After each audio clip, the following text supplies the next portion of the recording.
So, welcome again. This is another episode of True Worth Podcast. Now, last week we talked about purpose, and this is a part two of that. So, but this is season one, episode three. We talked about purpose and the importance of identifying and knowing that you're called. Um, and you have an assignment God had already determined before you were brought on earth, before you came to be on earth. So this week we're going to focus mainly on the different things that, different dangers of comparison when it comes to, the enemies of purpose.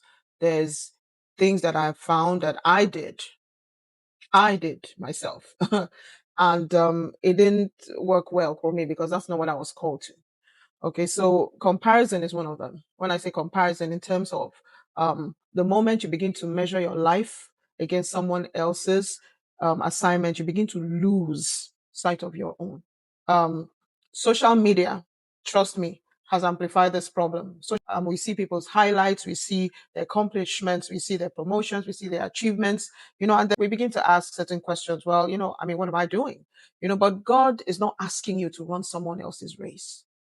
No. God is not asking you to run in someone else's lane. Now, how I did that, because God is only asking you to walk, faithfully in the path that He designed for you. Now, you begin to have problems when you don't know what it is. Well, my problem was that I knew, but then I did not think that the environment that I was in was going to allow me in terms of, capital and all of those. There's so many things that go into it that I thought, this might not work. And so instead of that, I was looking for different alternatives. And so even with my career as a nurse, I honestly did not get to the zenith, which would have been very easy for me. I have more than enough time. I had more than enough time to accomplish that that's years ago. But I knew I was not called to that. My friends were telling me, a friend of mine from Minnesota, she was like, listen, Vivian, I mean, you're smart enough. Why are you not going ahead to go and get your PhD in this? I said, I'm not called to that. I'm not called to that. And then when pressure was full and I'm like, you know what, maybe I should use this and get the resources that I need to become that. But I see a lot of people who are in it and they can't come out. And I'm not just talking nursing. I'm talking just in general, having a job or a career that you're probably not called to. It's good to do it because sometimes some things just ease into the other in terms of there's certain attributes of that career that, you find yourself doing the things that you're called to there as well. But that's not the core. That's not the main thing. And I found that was what was happening to me. At one point in my life, I was so confused. I would try just about anything. If my friend said they were doing this, I'm like, oh God, maybe I should. Another friend of mine said that, she learned how she became a counselor, a therapist. And I'm like, should I do that? I mean, I was asking all kinds of questions, knowing that, anything, since I wasn't doing exactly what I wanted to do.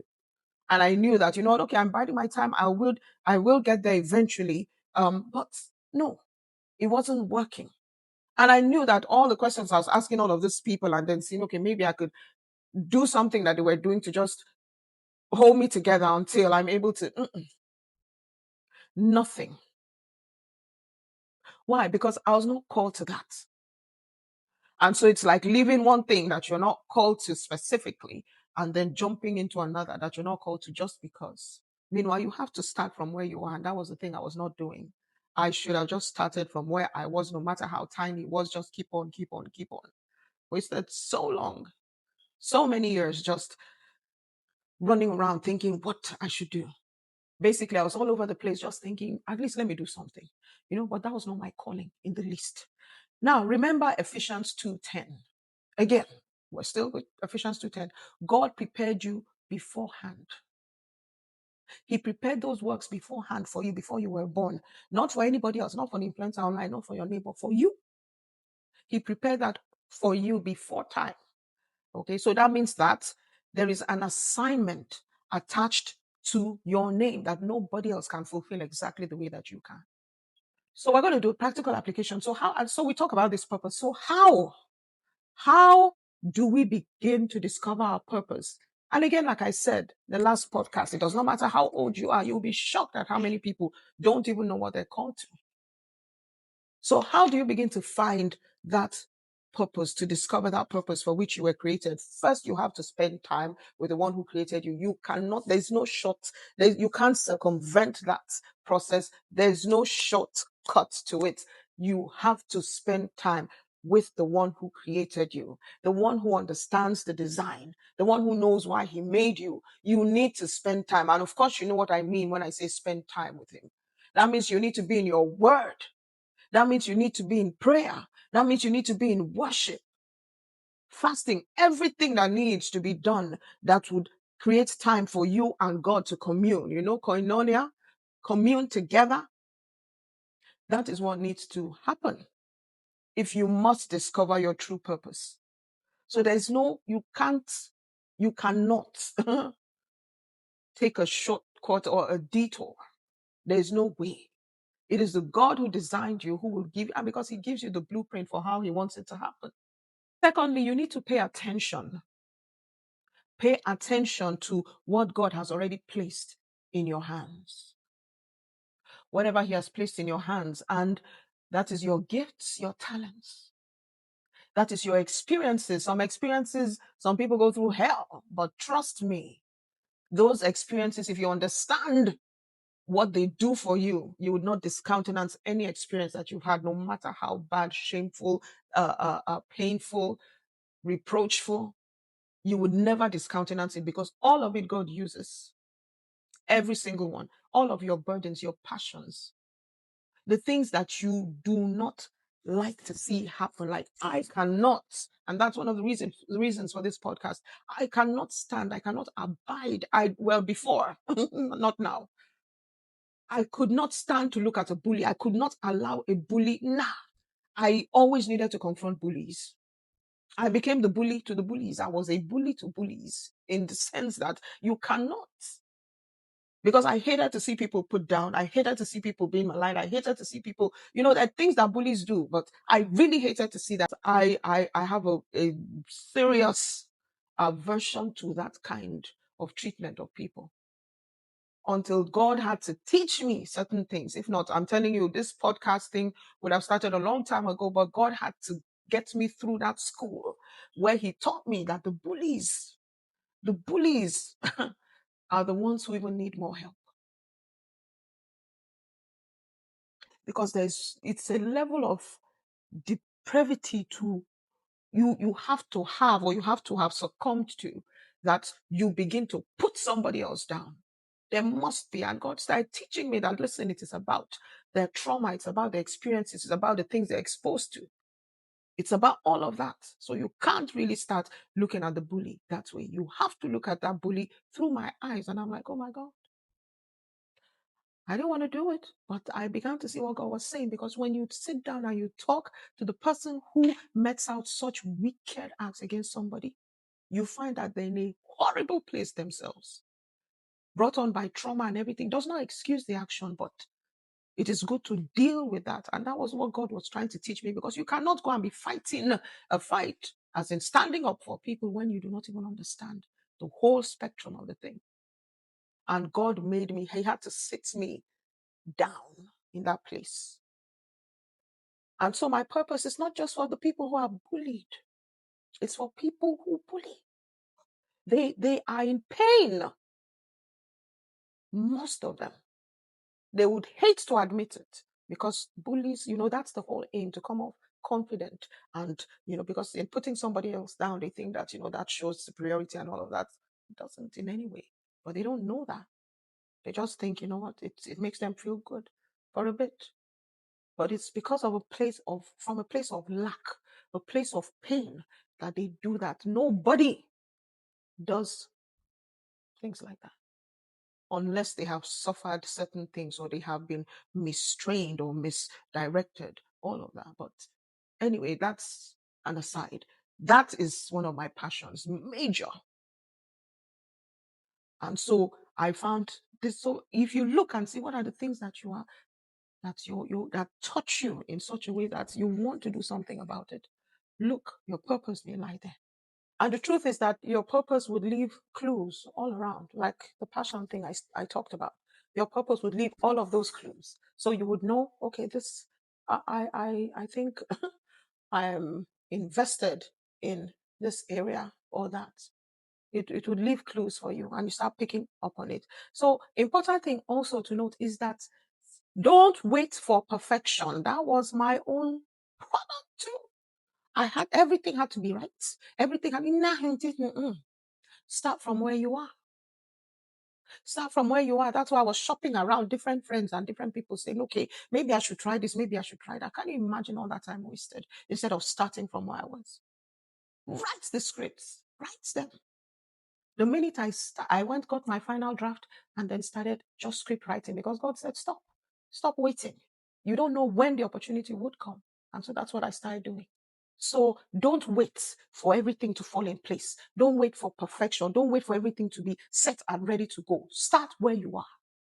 Start where you are. Because many people, when they start, they're waiting for, what do they call it? Complete clarity.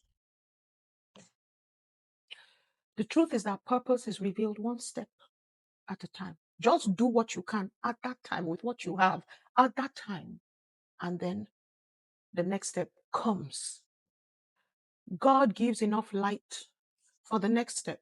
I saw this thing about somebody climbing the next rung of, a ladder, and he couldn't see. But as soon as he reached his hand out he reached his hand out, one rung of the ladder would appear. And so he kept climbing, but not knowing that there was nothing on top. But as soon as he reached his hand out, there was another rung of the ladder there, ready for him to climb up. And he kept climbing that way, nothing on top. But as soon as he reached his hand, that means he was done with this, reached his hand out, and the next rung of the ladder was there for him to continue climbing. And that is what happens to us, one step at a time. He does not reveal the whole entire journey. That's why a lot of people have missed their purpose, because everything's like nothing but this one is working. This one is working. I could have easily gone to trust. Do you know how many of my friends are doctors? Hello. I could have easily gone that route, but I know I can't. So the calling is very important, and taking one step at a time so that you can fulfill purpose is very, very important, very key. And like I said, God usually will give you enough light for the next step of the journey, not the whole journey, for the next step that you're going to take. And I want us to remember that, how would I put it now? That faithfulness, so that means your commitment, your diligence, all of that is more important than your visibility. Faithfulness is much more important. That is what God rewards. Those who diligently seek Him is who He rewards. And seeking Him is seeking what He wants you to do. Seeking your purpose, So the question is not how famous am I, or am I going to get? That's not it. The question is, am I being faithful to what God has called me to? Once you get that, and once you're answering that question, then everything else is, by the way, not as important. And so again, like I said, I'm going to keep keeping them short. This is long, 17 minutes, but that's fine. But I'm going to say something that's, listen, as we close today, you are not here by accident. You're here by intention, by God's design. You're not an oversight. You're here by God's design. You are God's masterpiece. You are God's workmanship, created in Christ Jesus. You are designed with intention. You are assigned a purpose. That is who you are. So, it's very important that you begin to walk in that knowledge. It's so key that you begin to work in that knowledge. You are prepared for good works. And there may be seasons when you do not fully understand, like I went through my seasons when I did not understand what I was doing. So there may be times you don't fully understand the plan. Esther did not at first. Her uncle had to tell her, hello, this is why you're here. So it's either you do or you do not. This may be the reason why you're here. So don't take it for granted. You're enjoying the trappings of wealth and being the queen. So even when you don't fully understand the purpose, God does, and He will lead you if you trust Him enough. It does not matter how old you are. I keep saying that. For many people who have given up and said, it's not possible, I've gone too far. Trust me, this is the season. You're listening to this for a reason, whatever it is. You might have some resources and you have a passion or just something that draws you to children who do not have food to eat. I was looking at some pictures, videos of a flooded area where people were wearing boots to go in to go and help. You can imagine the children being brought up in that. I don't want to talk about it right now. You might have that passion for those people. What do? It does not mean you build a house, but you start from where you are. That is a purpose. That is why you are here. You make somebody else's life better. The God who created you knows exactly why you're here. So you go to Him and you ask Him those questions in fellowship, like I told you. Again, read Ephesians 2:10. Read it slowly. Read it over and over again. Pray about it. Just know that God is telling you that you're called to do something for Him, that He made you for a reason. And of course, God knows exactly what to do. Next week, we're going to go on to another topic. And like I said, everything just overlaps. It's all about your identity. It's all about your purpose. And I'm going to be talking about bullying as well. A lot of it because that's one of the main reasons why I started this podcast. Bullying. God help us. So take care. God bless you. See you next podcast.